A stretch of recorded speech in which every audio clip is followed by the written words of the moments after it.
আমাদের চিন্তাধারার নিয়ন্ত্রণ আসলে কার হাতে? জন্ম থেকে আমরা ওদের কথা শুনেই বড় হই। কি ঠিক, কি ভুল সবকিছু ওরা ঠিক করে দেয়। আমরা প্রশ্নও তুলতে পারি না। ওরা বলে, তাই এই ডিগ্রি দরকার। ওরা বলে, তাই এর কেরিয়ার স্মার্ট। ওরা বলে, তাই নারীর স্বাধীনতা মানে ঘরের বাইরে চাকরি করা। আল্লাহ কি বলেন সেটা তো পরের কথা। একটা জাতি কতটা গোলাম হলে ওদের সংজ্ঞাকে অন্ধভাবে মেনে নেয়? কাফিররা কেন আমাদের জীবন সংজ্ঞায়িত করবে? ওদের শেখানো ভুল ঠিক ধরে রাখতে আমরা এতটাই গোলাম হয়ে গেছি যে ওরা গণহত্যাকে ডিফেন্ডিং ফ্রিডম বলে চালিয়ে দেয়, আর আমরা সেটা গিলি। ওরা মুসলিমদের লাশের উপরে ড্রোন শো করে, আর আমরা নীরব দর্শক।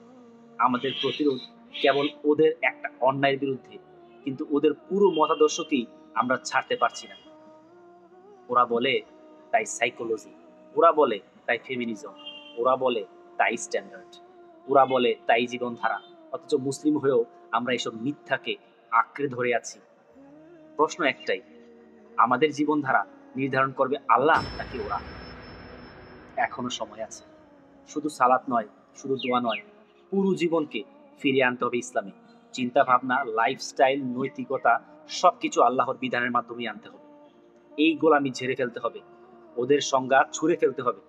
জীবন কাফিরদের সংজ্ঞায় চালালে ওদের দুঃসাহস শুধু বাড়বে, আমাদেরকেই শেষ করে ওরাই আমাদের মানবতার পাঠ দিতে থাকবে।